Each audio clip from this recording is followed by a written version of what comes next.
Story Shorts brings you an inside look at KSHB's 3-month investigation exposing a criminal caught forging signatures on foreclosed property deeds. This investigation, which has now been going on more than a year, actually started from an extremely observant neighbor. She'd been living next to this neighborhood eyesore. The previous homeowner had died several years ago, and it was just sitting there because of some type of problem with the will. Well, one day, this neighbor noticed that people were working on the house, and she was really excited. Okay, maybe her property value is finally going to go back up again.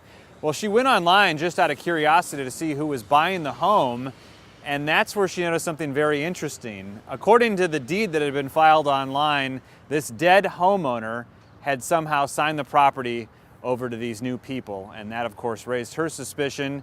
She tried calling police. They didn't seem to want to listen, so she finally called us, and that was where this whole investigation began.